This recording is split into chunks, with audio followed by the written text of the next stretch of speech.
So you want to build a SaaS, and there's so many things that you want to do. You want to understand what your business is going to be.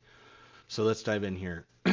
This side, your business is either going to be a product or a service or both. And it's either going to be a gain creator, right, making somebody's life a little bit better because it makes it easier. Think about Canva. Or it's going to be a pain reliever, right? It's going to take away the thing that your customer base is having trouble with, and they're going to hire you to do that particular work. So build your customer personas, understand their gains, understand their pains, and understand the job that you're going to be doing for them. What do I mean by that? We're going to come over here, and we're going to figure out what are the jobs that you can do, right? The software development lifecycle, customer lifecycle are all part of these consumption jobs, from acquisition and purchasing through disposal. So you need to understand the job, the process that goes into each one of those, the related jobs, right? What other functional jobs is the executor trying to do before, during, and after the execution of the job, and how do they feel about it? So how do you get those questions out of people? How do you get those answers out of people?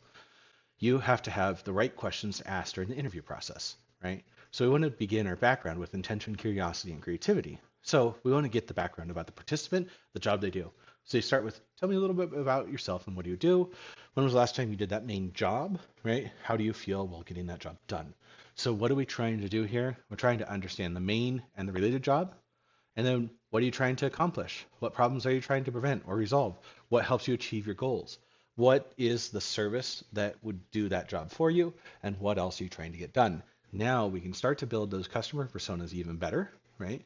And we can really go through and start our customer profile. Now remember, your customer is going to be starting with their first thought. They're going to passively look, they're going to actively look, decide, consume, and complete. This is your customer journey, and then you want them to be satisfied. This is your customer journey, and if you're providing a SaaS, a service for them, you want this to be aligned to the processes that they're going to be doing. So we need to understand their pain points. We need to understand how we're going to collect the data. So we're going to collect the data in a couple tables. We're going to have purpose, inputs, and evaluation. We have another set of data we're going to collect from data collection, development, and data labeling. We'll dive into this in just a little bit using Monday.com. That's going to help us build predictions and outputs, and it's going to do a couple things, right? It's going to help us with poor resource allocation, subpar service, and it's going to help us maintain our risks and our brand reputation. So that's really important when we're providing software as a service because it's so easy to switch. So we need to understand what our customer's journey is going to look like. So again, back to those jobs they're going to hire you for. This module right here is some concentric rings that basically go through the software development and customer lifecycle paired together. So we can learn, right? Your customers are going to be learning, they're going to be discovering, they're going to decide and plan. So this is the next circle after they understand that they have a problem. If your customer doesn't know that they have a problem, right, you need to figure out how they understand or think that this is a problem, because if they don't think it's a problem, they're not going to listen to what you have to say. Then after this first circle, right, we're going to move into the customer using, modifying, right, purchasing. So really they're going to start with purchase, setup, right? So the job, they'll eventually get to deciding, they'll purchase, they'll set it up, they'll use, they'll modify it, they'll customize it to their ability for their environment. And then they're going to hopefully move into our life cycle and then do an upgrade by capability or service or something else. They're going to want more. Your product and service should be building on that. And then we want them to, after they upgrade, we want them to renew. We want them to hopefully not leave, but we need to plan for customer loss because our software or service might have accounted for that. So we need to account for why people leave and get the feedback on what reason they left our company, because we want them to ultimately return and come back and start this job, decide, purchase, set up, use, and modify. That's what we want to do. We want to bring them back into this return, keep in touch, build that good customer rapport and relationship, but we also want to dive into pain mapping, roadblocks, documentation, right? We want to dive into how we're going to do our documentation. We want to develop stories. So how do we tell a good story? We come in here and we have where the story arc is, right? We have the story starts, we have the tension that's building, the tension peak, resolution, and conclusion. We want to connect with our customers in that way, because really we want to show that we have understanding, awareness, and we can help them with execution of what they're going to be doing. So where does this all tie into using computers and information security, right? We've got those consumption jobs from acquisition through disposal. And we have our strategic objectives: who, what, when, where, why. Why does our organization exist? Now, if you want to dive into this more, go to jowh.net, right? Oh, wow. That's, hold on. Now we're at this site. Click on the blog and go through governance, program layout, tech debt. Watch these videos. They're going to be really intuitive. They're going to help you define your business, develop requirements and constraints, and even write a better resume. But let's come back to what's important on this Figma dashboard. We need strategic objectives to build compliance. Again, check out this blog at jowh.net to learn more about how to build these out. Then we want to make sure that our organization has operational security and privacy while considering these other domains: confidentiality, integrity, availability, and safety. Then we're going to integrate technology, people, data, and process in this box, which will let us understand the job performer, who does what job, how they do it, the needs, and the circumstances around it. So let's say we've put these things together and we want to start hiring and building our software as a service. We want to hire a security consultant, but we need to ask them the right questions. We're going to ask the right questions of the people that we're going to hire to work with us on our technology solution, because maybe you have an idea, but you don't know particularly all of the domains of the risk management framework. So here we're going to build our security team. We're going to build our IT team, and we're going to help them work and communicate together, ranging from securely provisioning, right, from risk management to systems development, all the way down to analysts, protect and defend, and even some investigative status, because breaches do happen and we need to apply for that. So let's take a look at how we're going to protect and defend our business. Let's say we're going to hire an incident response team, right? We've scaled, we have people using our service. We need to start planning for incident response and how we're going to do that, right? Where our business is doing great. So how do we respond for incident response? How do we start planning that? Well, identity access management through work roles. So here we're going to open this up and we're going to choose an incident responder, right? Cyber defense incident responder. And if we want to know more about this person, we can open this item. We can see their team status. We can see if they're working on a director objective. We can see their work role. We could add the system control that they are responsible for, right? So now we have a really clear project management system so we can understand what this incident response person is going to do. Let's see if we can find incident. So they're going to develop process and standards and build that incident response plan. That's a great control that this person is going to be responsible for. They're going to need to build reporting, training for breach, supply chain coordination, incident handling, right? We've assigned this person some controls, and great, they're also going to be responsible for this other component. We see that they're on track. The impact is high. That's why we've hired these people. We can see the people that are on this team. We could even share who's on call in email. We could share evidence by using all the popular cloud services, right? Build our creation log. And if something were really happening and we need to send an alert, we could push this button and alert those teams. We see here that nobody needs an alert. We can also do time management based on this control by starting it right here and not having to worry about, did we get the time managed for the project that we're working on? This time management is imperative when you're supporting digital services and working together. So this is a communication framework. So we've got our cyber defense incident responder.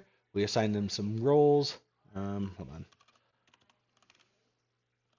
Let's go incident. So we've assigned that, and now we have some components, right?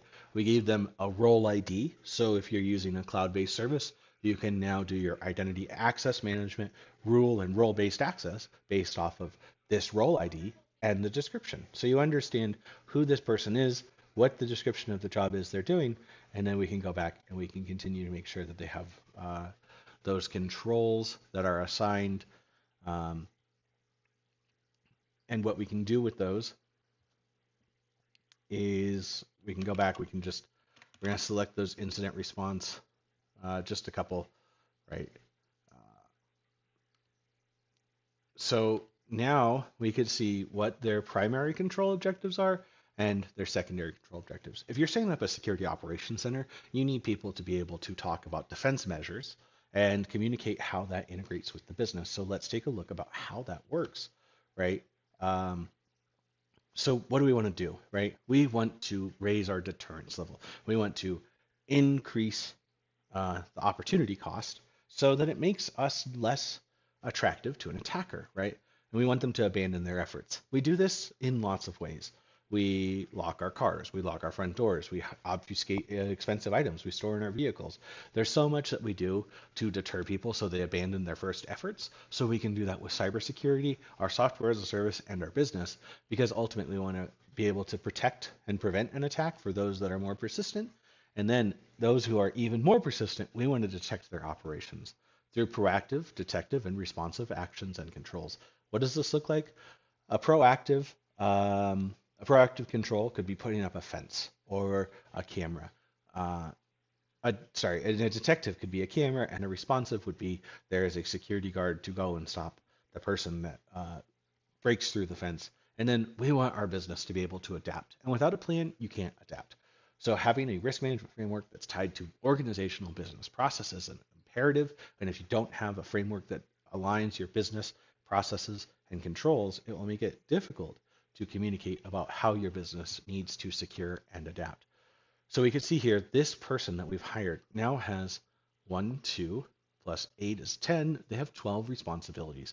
So what is CP2? I don't know. Let's ask Monday.com to find what CP2 is and what other information frameworks that it lies in. So while this shows up, we see that CP2 is part of contingency planning, right? We also see that it is a secondary control in access enforcement and alternate storage, right? And it's also in this control group. So there's lots of places that CP2 is. Now we understand that this is a little more important, and we need to bring people in to talk about our contingency plan. Building a good information security system is possible using the risk management framework. You can guide and structure your planning. You can understand your approach. So we understand the control that we've selected. We understand what they're going to be responsible for. And we can see here that we have incident response testing. What does that look like? Again, we can start to update these components. We're going to select this control. We're going to make it a medium priority. Our project management is working as selected, right? We can see when it was updated, and we're going to be building out the incident response plan. So we see here in these brackets, assignment, organization, defined frequency. This is the part where you customize what you're putting together. So this is where your organization comes together, defines that policy, standard, process, and procedure, defines what the normal is, and then you can build out your requirements, your estimate, design. You can make a team responsible for this, maybe our testing team, right? Maybe they're going to be the organization or the team that's responsible.